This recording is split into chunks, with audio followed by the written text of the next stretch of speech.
नमस्कार.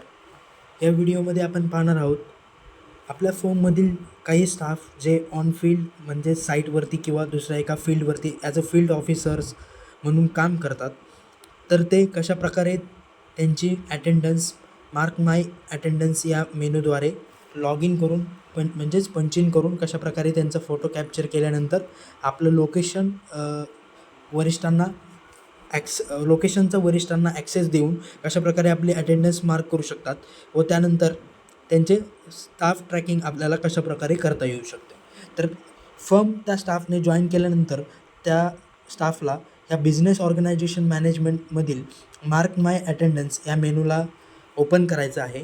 या मेनूला ओपन केल्यानंतर त्या स्टाफने आपल्याला वरती इथे टॅप टू पंचिनच्या समोर पंचिन बटन आहे, त्या पंचिन बटनला क्लिक करून तिथे क्लिक करायचं आहे. म्हणजे त्या पंचिन बटनला क्लिक केल्यानंतर एक आपल्या लोकेशनचे ॲक्टिव्हिटी मार्क म्हणजे करंट लोकेशन तिथे कॅप्चर होण्यासाठी बॅकग्राऊंड लोकेशन परमिशन आवश्यक आहे, जे म्हणजे बॅकग्राऊंडमध्ये वर्क होऊन आपला स्टाफ ट्रॅकिंगसाठी उपयुक्त होणार आहे. तर त्यासाठी ग्रँड परमिशन करायचे आहे. ग्रँड परमिशन केल्यानंतर हे लोकेशन परमिशनसाठी आपल्याला अलाव ऑल द टाईम ह्या ऑप्शनला सिलेक्ट करायचं आहे आणि बॅक यायचं आहे. अलाव ऑल द टाईम केल्यानंतर पुन्हा एकदा इथे खाली पंच हिअरमध्ये पंचिनला क्लिक करून आपल्याला जी रेकॉर्ड व्हिडिओ म्हणजे कॅमेरा कॅप्चर आणि व्हिडिओ रेकॉर्डिंगची जी परमिशन आहे त्यासाठी वाईल यूजिंग द ॲपला क्लिक करून अलाव करायचं आहे आणि पुन्हा एकदा पंचिनला क्लिक करायचं आहे. त्यानंतर अशा प्रकारे आपला फ्रंट कॅमेरा ओपन होईल. त्यामध्ये आपल्याला आपले स्वतःचं तिथे फेसवरती सेल्फी घ्यायची आहे आणि फोटो कॅप्चर करायचा आहे. तो फोटो कॅप्चर केल्यानंतर आपल्याला खाली ओके बटन किंवा काही मोबाईल इंटरफेसनुसार मध्ये एक राईट क्लिक असा ऑप्शन येईल, त्या बटनवरती आपल्याला क्लिक करायचं आहे. त्या बटनला क्लिक केल्यानंतर आपण लॉग इन पंचिन हॉल म्हणजेच लॉग इन हॉल आणि आपल्याला इथे अशा प्रकारे टॅप टू पंच आउटमध्ये लॉग आउट ऑप्शन येईल, म्हणजेच तुम्ही लॉग इन झालेला आहात. तर अशा प्रकारे तो साईटवरील व्यक्ती म्हणजे ऑन फील्डवरती काम करणारा स्टाफ अशा प्रकारे त्याचं लॉग इन म्हणजेच पंचिन करेल. आणि त्यानंतर वरती इथे आपण पाहू शकता खाली बॉटम पट्टीला आपल्याला स्टाफ ट्रॅकिंग म्हणून एक बटन आहे. त्या स्टाफ ट्रॅकिंग बटनला क्लिक केल्यानंतर आपल्याला आपण जर सब ॲडमिन लेवलवरती असाल तर आपल्याला पूर्ण स्टाफची इथे लिस्ट येईल. ह्या लिस्टमध्ये आपण आपल्या नावासमोरील ह्या गोल सर्कल बटनला क्लिक केल्यानंतर आपल्याला तिथे आपलं लोकेशन म्हणजे तिथे ट्रॅकिंग दिसेल.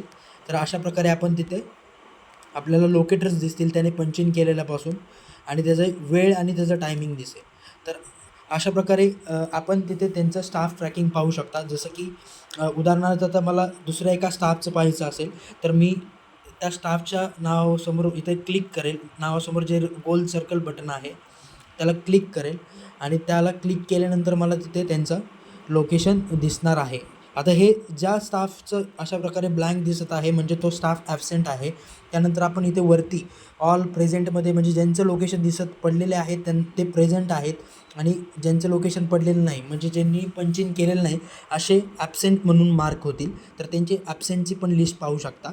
आणि प्रेझेंटमध्ये गेल्यानंतर आपण जे आहेत ज्यांचे मार्किंग केलेलं आहे म्हणजे ज्यांनी पंचिंग करून त्यांचे इथे लोकेटर्स पडलेले आहेत म्हणजे लॉग इन केल्यानंतर, तर त्यांचं ट्रॅक करण्यासाठी इथे तुम्हाला ह्या गोल सर्कलवरती क्लिक करायचं आहे आणि इथे आपण बघू शकता अशा प्रकारे आपल्याला त्यांचं ट्रॅकिंग इथे दिसतं आणि त्याची वेळ पण दिसते. तर ते आपल्या फर्मपासून कुठपर्यंत गेलेले आहेत तर त्यांचं इथे ट्रॅकिंग तुम्हाला दिसत आहे आणि त्यांचं मार्किंग अशा प्रकारे तिथे तुम्ही पाहू शकता.